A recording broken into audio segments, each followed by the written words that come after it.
Court of Appeals is now in session. All right, welcome to the Utah Court of Appeals in another virtual session. We appreciate you being with us. We hope that this format doesn't put you off too much, although we have recently discovered through asking that a whole bunch of attorneys are telling us that they actually prefer this format. We don't know what that actually means, about whether they would rather not be close to us or whatever. We most of the judges would rather go back to the in-person thing, and hopefully we'll be able to do that sometime after the first of the year. In any event, have any of you not argued with us in this format yet? Well, it looks like you're all veterans, then that's awesome. Just a reminder that if we have any technological glitches, that we will deal with it, and nobody will have their time shortened because of that. Obviously, the judges will continue their practice of raising our hand like good little school children if we have a question. Obviously, if you are too engrossed in your notes and don't see that, eventually we might interrupt you. But if you could watch out for that, that'd be awesome. I see 10 minutes on the clock, and so it looks like we have 5 reserved. Is that correct? I think you're muted. I apologize. Yeah, thank you, Your Honor. Yes, that is correct. 10 minutes and 5 reserved. Excellent. Why don't we do this for a record for those who are streaming with our captive audience that's streaming all things Court of Appeals, and have you state your appearances. First, I'll state that for the record, this is the matter of O.G.H, and if counsel could state their appearances, please. John Peterson, Assistant Attorney General, arguing on behalf of the state of Utah, as well as other joint appellant, grandmother T.H. Martha Pierce, Attorney Guardian ad litem for the minor child. Michael Judd of Jones Waldo, here with my associate Angela Schuin on behalf of Appleys NK and TK. Very good. Just a reminder for counsel, when you're not arguing, if you could mute not only your microphone, but also your video, that'd be great. And then we'll just be able to pay attention to who's arguing. Mr. Peterson, the floor is yours. May it please court. Judge Mortensen and Judges Chris Jensen, Forrester, and Pullman. I'm arguing today on behalf of the state of Utah, and Mr. Lawrence has also graciously allowed me to argue on behalf of his client, because we are the joint appellants and we do have a unity of interest in this case. As I'm sure the court is aware, there are 2 primary issues before the court today. The first, which I'll begin with, is the scope of this court's jurisdiction to hear this appeal. Both the guardian ad litem as well as the foster parents suggest that this court lacks jurisdiction to consider what the state and TH consider the most important issues in this case. This case originated as a normal child welfare case. The father's Judge Mortensen. Let me ask you this question. Assume I understand your position that you do not believe this is what we should do or what we should hold, but assume for a moment that we in fact agree with the other side about the jurisdictional issue. What then would be the scope of what would remain on appeal here? Are you really appealing the best interest determination if that's cabined? Do you understand my question? Yes, essentially so. And if you're assuming that this court only has jurisdiction over the dismissal of the grandmother's adoption petition, correct, not over the underlying child welfare action or over the foster parents adoption petition, correct? Right. In that case, I mean, I think the court would be limited to deciding whether or not there are any errors in the handling of the grandmother's adoption petition. And I guess the state's position is that inherent in that question is the question of whether the court's interim rulings leading up to the March hearings were accurate. I mean, the state's position and grandmother's position is that you can't separate these issues. The fact of the initial placement necessarily colors all decisions. I mean, the foster parents are now asserting that they have a preference, which under the law they do, having had the child in their home for 6 months more.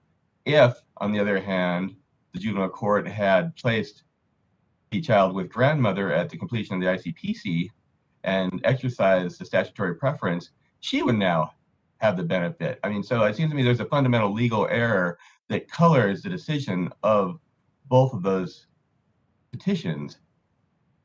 So let me ask it this way, Mr. Peterson. Did the results of that December 18th hearing change the status of the child sufficiently?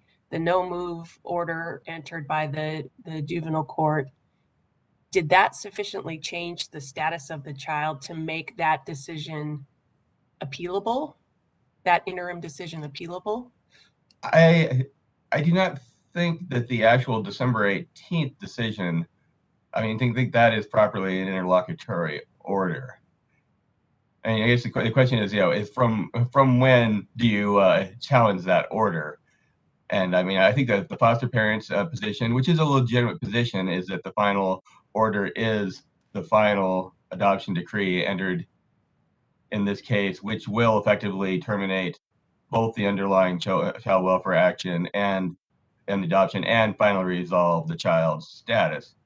Another alternative which the state advocates for is that the resolution, that as to, and clearly I think the foster parents concede that as to grandmother, the dismissal of her adoption petition is very final. She's out of the case. Her petition has been denied. So it's not an easy problem. Certainly, I understand that.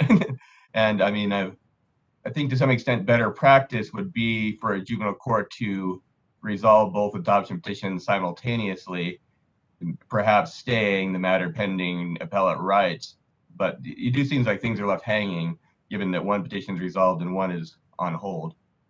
Can I ask you about the intersection between legal error or alleged legal error, but assume for a moment that there's a legal error back with this no move order.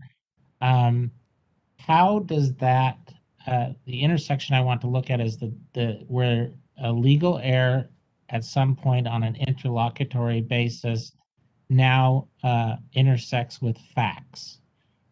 What do we do then if there's some legal error back in time, but that doesn't change the legal fact or the actual fact that the child now has been in the home of the foster parents for more than 6 months? Can we actually, I'm pretty comfortable as an appellate judge unwinding legal error. I'm less comfortable unwinding reality. Haven't got a full grasp on how I do that. And I don't mean that facetiously. How do we change because it's a conceded fact. You just stated it again that you recognize the child's been there as long as the child's been there. So what do we do about that? It is different. I understand that. Unlike, say, a real estate case, specific performance is not as appealing of a remedy in a case concerning children. But I also think that, the mere fact that, removing her from a stable placement is not, anybody's first choice.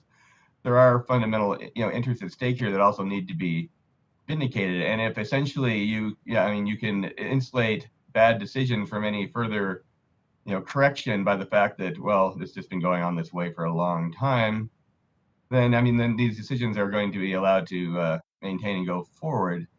And I'd note that take an analogy to a case involving a biological parent. Clearly, that's a different legal interest, but assume in this case that the mother's parental rights hadn't been terminated and the child was, still placed with the same foster parents, and it could have been a year or even 18 months later that we're looking at removing this child from the foster parents and placing her with her biological mother. And no one would suggest that was wrong and that somehow the longevity of foster placement would prohibit a reunification of her with her biological parent.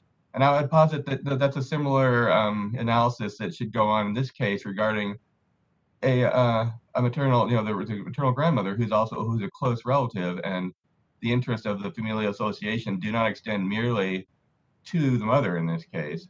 Is that helpful at all, Judge Mortensen? I think I understand your position, but I'm having trouble seeing how in a collateral case, and obviously they're connected, and I don't deny that. I have trouble seeing how we can um, not take into account the reality of how long the child's been there. I think in litigation recently, I guess Colin Powell passed away, and he used to often get frustrated when associates would bring him some issue that they had worked through, and he would say, "Well, this has been OBE, overtaken by events." And in litigation, that happens. That the world keeps moving forward, and occasionally, even though decisions are made wrongfully, um, at some point you can't unwind everything. I think the classic example is a discovery dispute that the trial court might make in a civil litigation context. The trial court might make a decision that was questionable on its discretion, but now we're looking through the prism of post-trial, and a lot of times appellate courts are hesitant to unwind the entire show when it's been overtaken by events. That's what I was mainly struggling with, is how we would do that. I mean, I do understand this court's hesitancy, and adoption cases are some of the most difficult cases. I mean, I think of cases like ICWA cases, but there are cases where the rights that need to be vindicated continue to exist, and even though the decision to maybe remove a child from a long-standing placement is no one's first choice, those rights still do need to be vindicated. I mean, I would not expect that this court. I appreciate that, and I recognize that our Supreme Court has returned a child even after 5 years. So I understand that sometimes, in the extreme case, can be appropriate. I have one more question, and I'll let my colleagues have a shot here, even though your time's winding down. Your reply brief seemed to ask us to dismiss the foster parents' petition to adopt. How would we possibly have jurisdiction to do that? I guess, I mean, maybe I was asking for the moon, but truthfully, I mean, their petition is premised upon, he said, the fact of their longevity of placement, which was erroneously obtained through their objecting to transfer the child to grandmother in violation of 78A6318. And so I think that the underpinnings of the petition are essentially flawed, and that the part of the basis, they could certainly file a new petition, but I think that petition should be stricken. Whether this court wants to do that or not is, of course, up to the court. I guess It seems like we'd usually give the juvenile court at least the first shot at a dismissal before we reach out in a collateral matter and start dismissing stuff. But it's obviously a very efficient ask. I just don't know that we can get there. So Judges Pullman and Forster, I think, might have a question. Yes. I was just going to ask about, and I guess in your briefs explain this, but the legal effect of at the point of time in December at the post-termination hearing, when the juvenile court is being asked to, I guess, decide an issue of placement, the legal power of the court at that point, isn't it still the division has the power to place a child wherever it thinks is best, even without the approval of the court? I mean, what are the competing rights between the division and the juvenile court in a post-termination situation like that? I mean, there obviously is an uneasy tension there, but 78A6 307.5, I guess I'll cite to the old version because we are kind of in statutory limbo here, but those were the cases that were the statutes applicable. That does, I mean, the division is the child's legal custodian, temporary legal custodian, but throughout these proceedings, and that statute does grant the division placement authority. I mean, in practice, I think the division would rather seek approval from the guardian, from the court, rather than having, you know, a big blow up. Especially, I mean, given this is a case where we're talking about sending a child to Kentucky. So, I mean, clearly that's a fairly momentous move, and no one wants to be bouncing her back and forth across the country. And so, I mean, so I think that caution is warranted. But that said, the state could have, I think, within the bounds of the law, have simply decided and sent her off at the completion of the ICPC. And, you know, maybe sometimes it's easier to get forgiveness and permission. And in hindsight, I don't know if the division would have done that or not. Probably not, but it was possible. So at that hearing, though, the guardian ad litem was not the one that made the request for the no move order. Did No, very that much not. come directly from Mr. Call? That came directly from Mr. Call. Yeah, I mean, and it was off the cuff. I mean, and I also note it wasn't a written filing. It was simply an off the cuff oral motion that the child not be moved. I mean, and so when the foster parents attempted to describe this hearing as a placement hearing, it was not. It was simply a periodic review hearing, a parent termination review hearing of the child's current status, which essentially got hijacked and turned into a pretrial on an adoption petition. And Judge, Mr. did you have a Peterson, question too? was there an objection made at that hearing to the foster parents speaking to making requests? Was there any objection made? Yes, there was. I mean, the state did object to that request, and the But state I also. guess more specifically, did they object to their standing to make it as opposed to just opposing the request? I don't know if the word standing was made, but in this, the state also filed a formal written objection, and in that, the statutory provisions, including the prohibition in Section 318 against their, attempting to block a placement with the grandparents, were specifically raised. And I mean, I think that the state was caught off guard, and the state's attorney did it clearly objected. I mean, it's very clear to the court that the state did not, accede to that request. And a clear legal explanation of the objection was filed shortly thereafter with the court. Okay. And then one more question. I'm trying to figure out why interlocutory review was not the right avenue at that point. We're dealing with a placement, which as you've acknowledged and everyone I think has acknowledged, can set things in motion and make a big difference later on in the case. And so I appreciate that interlocutory review is subject to our discretion, but why isn't this a case where if the state opposed that no stay or no move order, it wasn't incumbent upon them or grandmother to seek review from this court quickly so that that could be adjusted if an error was made? With all due respect to the court, doing quickly in appellate terms is not going to always all that quick. I mean, this court has handled things on an expedited basis when necessary. And I think part of the answer, though, too, is that no one was really, aware how much that ruling was going to color the further proceedings. I mean, it wasn't clear to, the state and grandmother that they would ultimately lose this case. I mean, maybe you lost the battle, but would still win the war. So, I mean, now in hindsight, it seems, that December 18th ruling was extremely critical. But, to seek a discretionary view, which this court may or may not even grant, I mean, at the time, I don't know if it was really necessarily considered, just given that there were ongoing proceedings and there was still a chance that the court would rectify its decision. So, I don't know if that helps or not. It does. Thank you. One last question. So it seems like, you argue that there's this preference for kin placement, and certainly that exists in the code in some places, but it is always balanced against the child's best interest, right? And Correct. I know there's an argument in the briefs that if we were to affirm what happened here, no out-of-state kin would ever be able to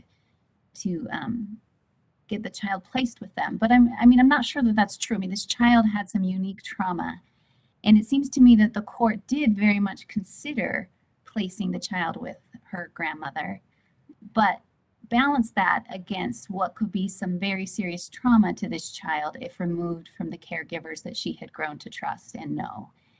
And so as difficult as that is, I'm just wondering if we just kind of look at it from a really broad perspective and we're saying, the kin placement's not absolute, right? It's balanced against the child's best interest. And how is it that the court really at its core erred here when she really, it did seem to me, tried to balance those interests.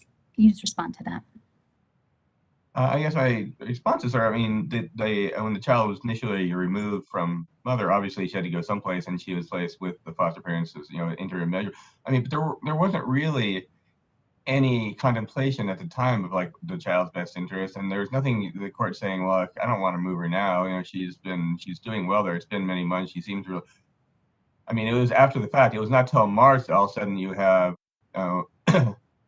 the foster parents therapist, opining about, that she was clearly bonded back in October. These decisions weren't made contemporaneously. There was no evidence from the court that she was going to be harmed by a move. There was, only the foster parents showing up and saying, we want to adopt this little girl that's been in our home. And that's not, it's understandable. But it's not like the court was making a concerted, decision about the child's best interest at that time. It was, and State would argue, it was more of a kind of an off-the-cuff decision of like, okay, well, we'll decide these things down the road a bit. And it seems to be it's catch-22 for the grandmother. She has to comply with the ICPC. She's entitled to a preference, but everybody says, well, the preference doesn't apply unless you do it up front, and now it doesn't apply because it's too late because we filed our adoption petition. So when does the preference apply? Where does a relative, gain this preference if not up front? I'm sorry, I've used much more of my time at this point.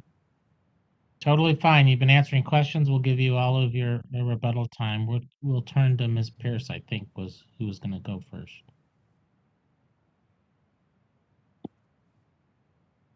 May it please the court, Martha Pierce, attorney guardian ad litem. The division's position is really and truly frightening for two reasons. One, they appear to be wanting to vindicate relatives' rights, but they're the Division of Child and Family Services, and they don't really seem to be asserting the interests of the child. The second place where their position is truly frightening is that they feel like the child should have been placed as a matter of law, and they never developed the record, the factual record. So they're essentially saying that as long as the grandma passes the ICPC, she gets a preference.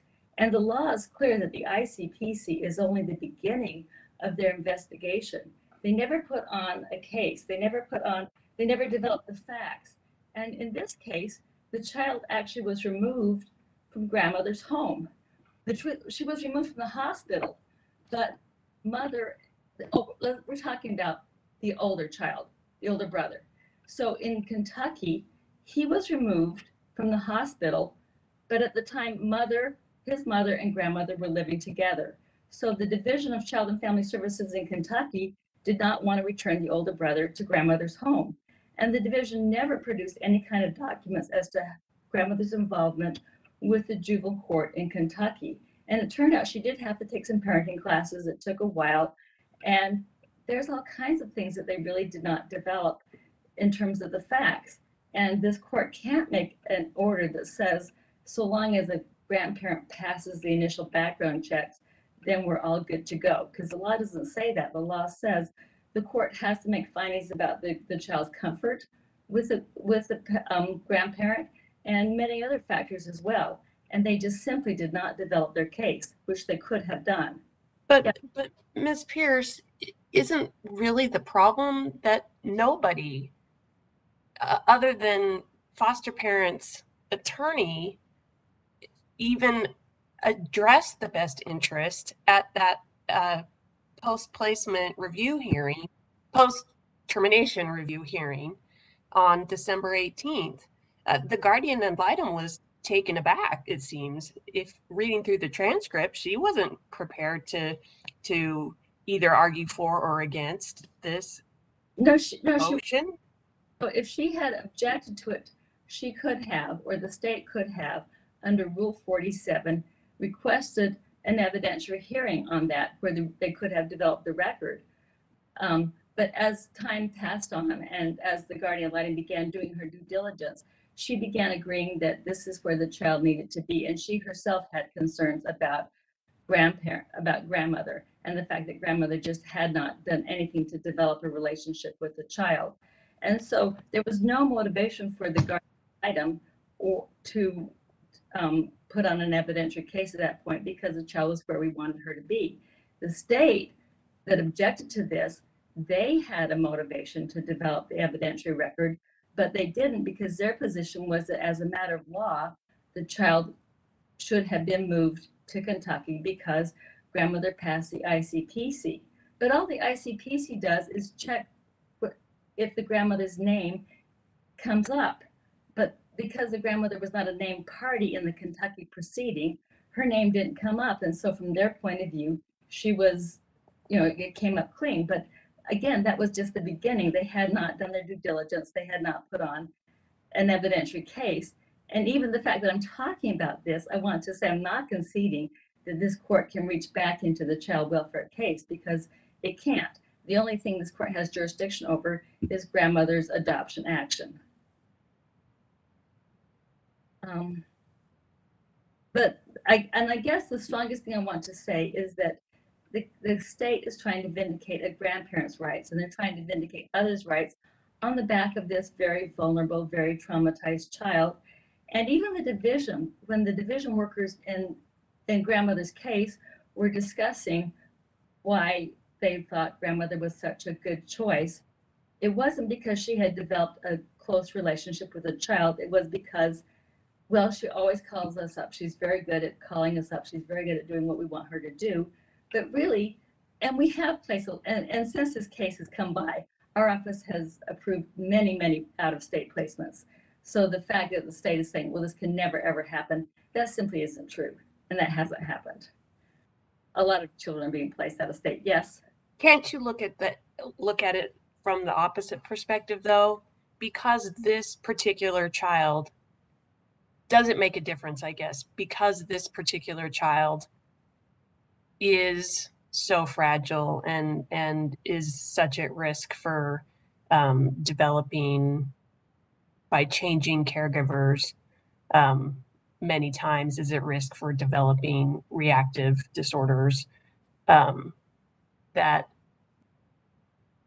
we can fashion a ruling specifically for her and not have a greater effect on relative preferences for relatives.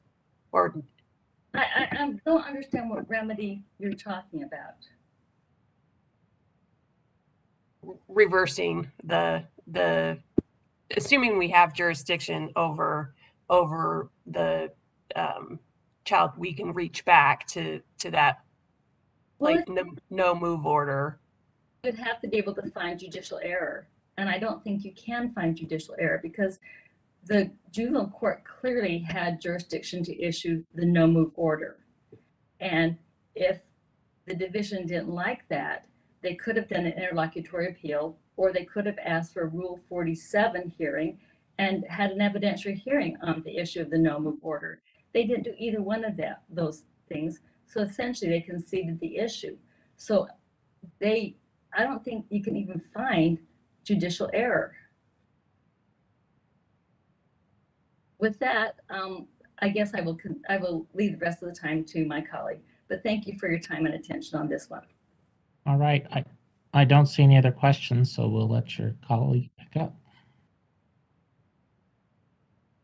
Hi, good morning, and I'll dive right in. I appreciate the questions that have come up already, and I want to begin with a few of those.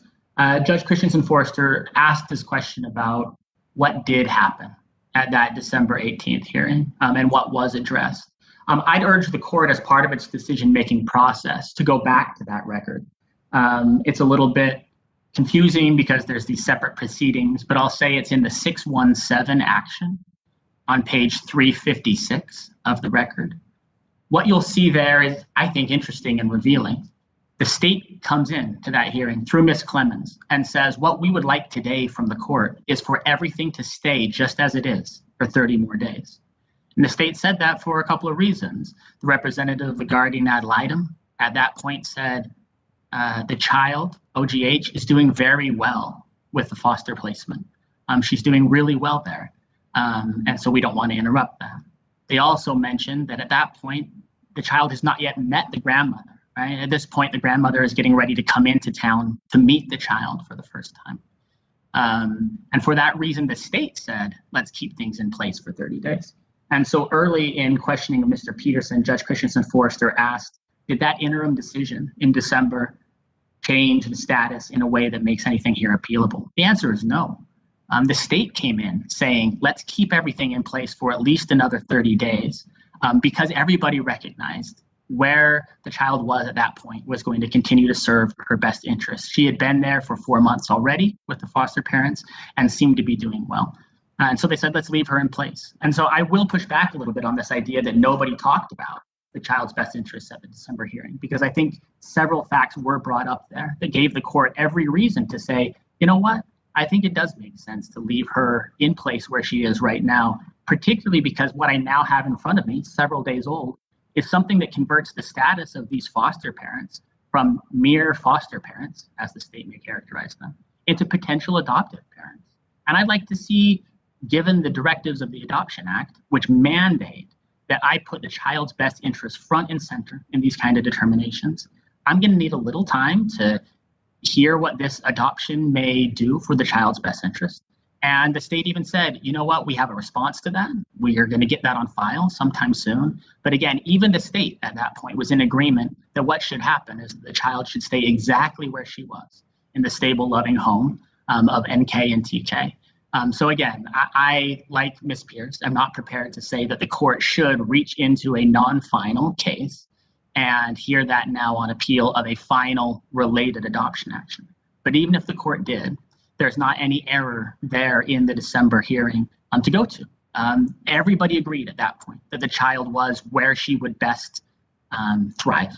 And everybody left that hearing thinking her best interests are being served by staying where she is today. Now, Mr. Peterson mentioned later on, well, that changed when we realized that that may be bad for the arguments we were making later on. We realized at that point that if the child stayed in the home of NK and TK, continued to accumulate time, that the statutory preference for keeping a child in place when that child has been in continuous care at a particular home for 6 months or more was going to kick in. But frankly, the only problem there, as I see it, is that there's too much child's best interest, right? We joke sometimes about whether or not somebody says, well, we love free speech, but is this too much free speech, right? Is that really a problem to have too much of that? And in this case, what happened is it was in the child's best interest to stay there, and it became even more in the child's best interest, growing into a statutory preference once she had stayed there for 6 months. This touches back onto something that Judge Mortensen mentioned earlier, which is we understand that we may be asked to try to correct and address legal error. But what do we do when the facts have developed, when reality has developed to a point where we can't unwind that? We can't unwind reality.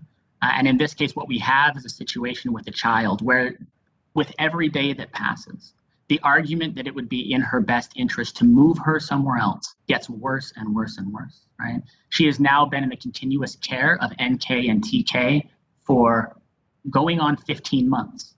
Even if the court were to identify some sort of legal error, which again, we believe there is none, but if the court were to identify some sort of legal error that merited pointing them back to the juvenile court to make some sort of consideration, the only thing that would have changed about the landscape is that now instead of the child being in their loving, stable home for 8 months, the child has now been in their loving, stable home for 15 months. If the state really did believe that something had gone catastrophically wrong, so wrong that the child's best interest was at stake, then the court absolutely should have and could have moved for an interlocutory appeal, asked for expedited treatment, and asked this court to help correct this problem before it got worse. But the truth is, nobody thinks that this is a problem. Nobody believes that it is a problem for this child to be in NK and TK's home, because every bit of expert testimony, every bit of fact witness testimony that has come in has said she's thrived. Her language has grown. She seems comfortable and at home with foster siblings. NK and TK are experienced foster parents who viewed this as such a special case that they decided this is not a situation where we'll be content to continue fostering this child. We want to take this child and make her a part of our family full time. Right? There is not a problem here to address. The questioning at the end of Ms. Pierce's argument points to this as well. This is not a parade of horribles. where if the court affirms Judge Knight's decision here, then the state will never be able to place a child with an out-of-state relative again. They absolutely can. In a situation, for example, where foster parents don't move for an adoption at the time that they did, when the foster parents haven't provided a kind of home that helps the child to thrive, when an out-of-state relative intercedes more quickly or makes a more compelling case that their home is the home that's in the child's best interest. In all of those situations, that kind of placement could still happen. But this isn't that case. Judge Christensen. How could grandma have intervened more quickly? Wasn't she part of the process as soon as the child was removed, or as soon as the child came into the division's custody? Yeah. I mean, within 48 hours, wasn't she already involved in the process? How could she have moved more quickly? So there are two ways that a parent like grandmother or a relative like grandmother can act in these situations.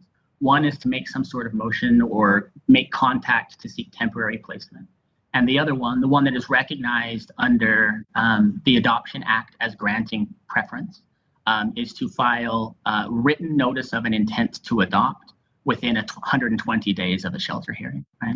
And so grandmother had two options for doing that. I think with respect to temporary placement, as far as coordinating with DCFS on temporary placement, it sounds to me, although the record I think is not entirely clear here, that she did act appropriately.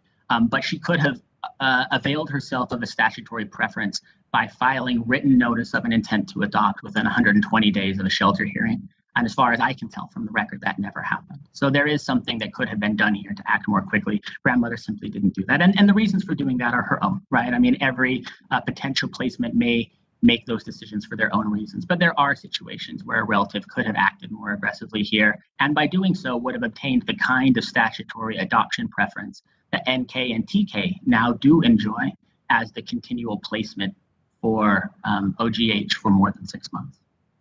I'm happy to answer any other questions that the court has, but if not, I'll just close by saying the state would suggest that this is something, that this is an indication of a broken system, of a statute that isn't working correctly. If that were the case, the legislature could rewrite it. But I would suggest that this is actually, given this court's focus on the child's best interest, this case is a reflection of the system working exactly as it is supposed to work. And there's not a mandate for kinship preference. For kinship placement. There's a preference, but that preference always yields to the child's best interest. And in this case, no one sincerely disputes the fact that being in the home of NK and TK is the placement that best serves the child's interest. Thank you, Your Honors. Very good. We'll turn back to Mr. Peterson. May it please the court, John Peterson again on behalf of the state and TH. I'd like to start with something that Mr. Judd noted. He talked about, the state's parade of horribles and the idea that we can't place out-of-state relatives. And it was very interesting as he said, well, maybe in another case, the foster parents won't want the child, which essentially implies that the foster parents are driving the bus here and they basically get, first crack at it. And that's not the point. A point of foster care is substitute interim care. It's not designed to give them a leg up on an adoption going forward. And it also goes back to the idea that somehow the state acquiesced to maintain the status quo. We very much did not. If you look at the transcript at page 1, the state said, we'd like you to continue custody with the state, not continue placement with the foster parents. And as Judge Christiansen Forster noted, under 78A 307.5, the state retains discretion to place as they see fit. So maintain the child in the state's custody would allow the state to go forward on the course that they had charted, which the guardian and the state were both prepared, which is that we're going to transition this child to grandmother's home in Kentucky. And the guardian suggests that we're not considering the child's best interest, but the guardian is not the sole arbiter of the child's best interest. In the state's position, and which is a reasonable position, and which I think the guardian even accepts to some extent, is that children do better when they're with their family. These are their people. I mean, this is her grandmother, her half-brother lives there. She has got more extended family. I mean, I'm not questioning, the love and commitment of the foster parents to her, but they are not her people. They are not her family. She's never going to grow up with her blood relatives. And I mean, there has been a lot of research that shows that children have more favorable outcomes in life when they're with their people, rather than, you know, with strangers, no matter how well-intentioned and kind those strangers may be. And, you know, I mean, so again, we have a not very well-off grandmother living in the state of Kentucky who came up immediately and requested custody of her granddaughter, O.G.H, who she already has custody of her half-sibling, Anne, and she did everything that was asked of her. I mean, she didn't rush out and spend a lot of money hiring a lawyer and filing an adoption petition, but she didn't think she needed to. She thought that the division had her back, that everybody was working towards a placement with her as soon as the ICPC allowed, which is what we thought, until on December 11th, the foster parents filed an adoption petition. They didn't mention it to anybody. They didn't say, oh, by the way, we were going to file an adoption petition. We didn't even get notice until we actually showed up. It was 3 days later that the state actually saw this petition. That's 4 days before the hearing. So the state could maybe be excused from not showing up at the hearing completely prepared to address this new factor that had been thrown upon them, other than we don't agree to it, we object to it. The plan is to place this child with her family in the state of Kentucky. I mean, and the state did file a very strident written objection after it given a chance to reflect upon what actually happened in the hearing. But in no way, shape, or form did the state acquiesce to, yeah, we'll just kind of, you know, kick this down the road. You can say we were very much still wanting to continue placement, and at every turn, every time the state appeared, we asked, you know, we need to move things towards placement with grandmother. But then it got set off for the evidentiary hearing, which Ms. Pierce suggested we should have requested. And obviously that was going to happen given that there were competing adoption petitions and things didn't happen as quickly as possible. But that's the state we were in. I mean, and truthfully, I mean, if this sort of decision can be allowed, then it's going to be very difficult for out-of-state parents or out-of-state relatives to obtain custody of their relatives. If there are no further questions, then I'll submit it on the briefs. I don't see any other questions, so we thank you for that submission, and we'll ask that the other council join us here online visually. Very good. We appreciate your arguments today and the briefing. We will take this matter under advisement and issue a written opinion in due course. It will be handled, on an expedited basis, so you should expect that relatively soon. Again, speaking in terms of appellate courts, but it will be much faster than normal, I assure you. So with that, we'll be adjourned. Thank you very much. This court is in recess until 11 a.m.